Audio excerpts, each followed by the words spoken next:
Hey everyone, True here, and today we are going to review the new all-rounder sleep unit, Anya.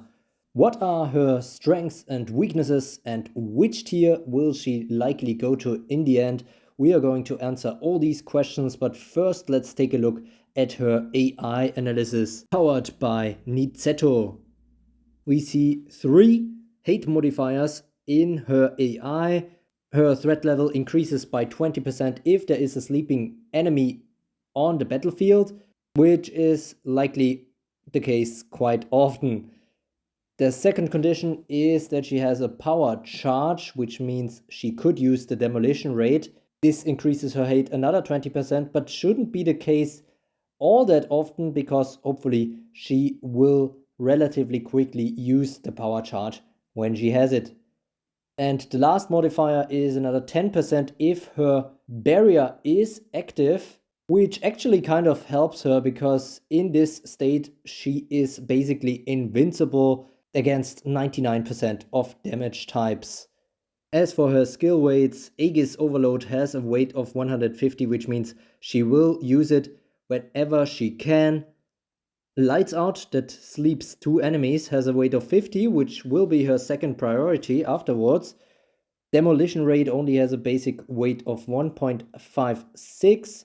And then there is the Dreamweaver, her basic attack skill, if you can even call it that, given how many special things it contains.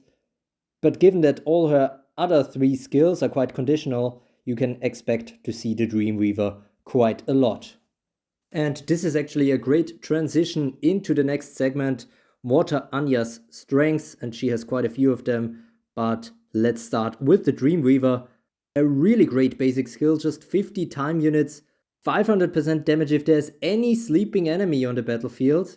Super easy condition to fulfill with her skill set, but also especially considering if she has sleep partners. But even if there is nobody sleeping and she doesn't have enough spirit to turn the lights out on 2 of them, this becomes a 50% damage attack that actually produces 3 spirit, which is a great return for 50 time units as well. In general, her return on time units is really great because her whole skill set is just full of super low time units. Lights Out at 50 time units, really great. Demolition Rate 70 time units with that kind of huge damage output, also dope. And of course, there is her instant skill, the instant skill Aegis Overload, that is quite possibly the very best active skill in the entire game right now. Really a lot to love about this. I mean, it produces 5 spirit. It is instant, as we said, so just 1 time unit, and it affects every unit on the battlefield except stealthed enemies. 800% heal for all allies, 300% damage to all enemies. All enemies that are hit are also getting weakened. That means 25% less damage on the next attack.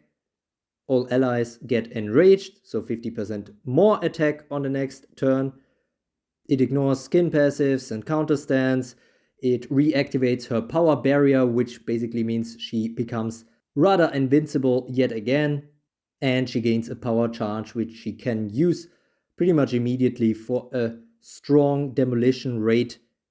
All in all, dealing up to 3000% damage within 2 time units to the enemy team. Another strength of her is that she has a pretty simple AI, which I think cannot all that much screw up, because all of her skill options, if they are unlocked, are great for you, generally speaking. The power barrier is great, that kind of additional armor for all your units, not excluding guards, is cool, however not as powerful as it was back when the original Storm Anya was released with the auto barrier, because we just had way less damage reduction ignoring attacks in the game. While her power barrier is up, she basically cannot die to poison or burn. And she's also good against sleep in this state, because once Anya would actually die, she heals for 100% HP and purifies herself, which obviously means waking up if she was just asleep. And after that, the very small window for her defeat starts. Her power barrier is gone, but she gets the hold ground. No more 25% heals when she is getting damaged by an attack. But we just talked about her super low time units, which means she might not be far from getting another turn. And as soon as she gets it and isn't slapped again before that, or defeated of course, possibly by poison or burn, not so much by burn because of the elemental disadvantage of fire units, but nevertheless, at that point, she will use Aegis Overload again and reset the whole thing, and the enemy has to try again later. So, roughly speaking, she is kind of the full package. Yes, she has a sleep skill set, but she can probably work in most, if not all teams. Another plus is that you can put her probably anywhere in your arena team, a very flexible skill set.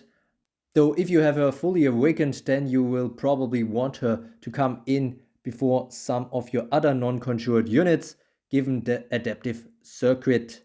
Passive skill will actually get very relevant then. All the different elemental entry effects can be very helpful and steer the battle into a positive direction for you. However, keep in mind that there are more and more conjured units in the game. Something like Odin's Ravens will not trigger her effect. Also, you might want to be careful running her next to fire units, because fire units entering might override the sleep status on enemies, even if you don't want it. Now we're drifting already into her weakness territory, and actually there is only really one huge, big, glaring weakness that Water Anya has, and that is stun. You basically have to bank on the fact that she is actually getting the turn to reset her power barrier, so if she is stunned away, then she becomes really easy food if she is not behind guards. The stun problem actually gets a bit bigger when you consider the fact that she also has an elemental disadvantage against any storm units.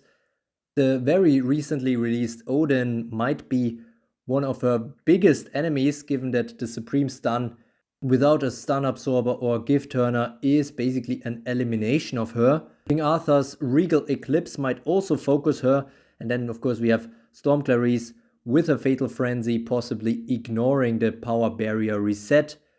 So of course mainly newer units are of concern for her. In any case, there are two more small little weaknesses in her skill set.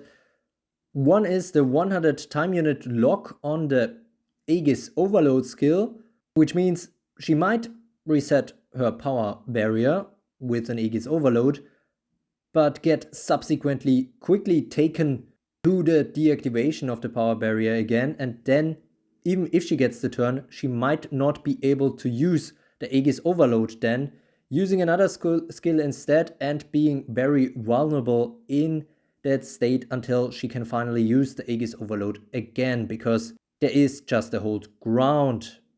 Or I do like this much more than an Endure for her skill set. The other point is already a very, very small criticism, but that is that her skill set is a bit one-dimensional. This doesn't really have to be bad, admittedly, because a simple AI is usually better for Arena. However, what I also mean by one-dimensional is that she is a bit dependent on how enemies handle her. She can only use her most powerful skill, the Aegis Overload, if she is actually targeted by strong enough attacks. And if she doesn't unlock Aegis Overload, then of course she also doesn't unlock the demolition rate.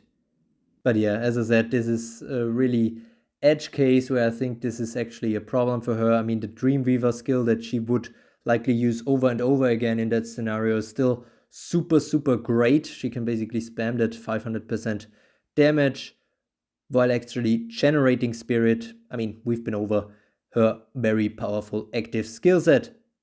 So let's conclude, and the conclusion as for her tier rating is that there is a bit of a split opinion here in terms of the poll that was on my channel.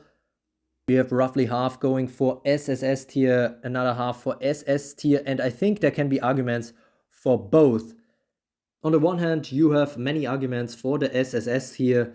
given that she has a rather universal use case, is very strong with sleep units together, which is basically the current meta team type. On the other hand, Storm is the strongest element right now, based on my data, which could hurt her and hold her back. At the same time, Fire team types, which WAnya would have an elemental advantage against mostly, have been on the decline for a few months. However, these circumstances are not set in stone, and we could see a burn resurgence, which Anya might be quite helpful against. In the current environment, the question remains though if she is an absolute must-have for every top team, which is a requirement to go to the SSS tier. One thing I want to point out here is that literally every Anya that was ever released in Evertale made it into the top 10 in my rankings. That is original Storm Anya, Earth Anya, and Light Anya. And I do not think that Water Anya will be an exception to that. She could also be a great starter unit for new players. A starter unit that doesn't lose all that much utility down the road, especially if you have her fully awakened, then her adaptive circuit. Combination with other non-SSR units that are more easily available at the beginning is something that could be a great combo. Nevertheless, even at one copy, I think this unit can do a lot of good things. Yes, her adaptive circuit is a lot less powerful, but it is not the main part of her skill set, and the power barrier and her active skills are fully functional, even at just one copy. I hope you found this analysis helpful. If you did, don't forget to like and subscribe to become a true carrot. And as always, thanks for watching.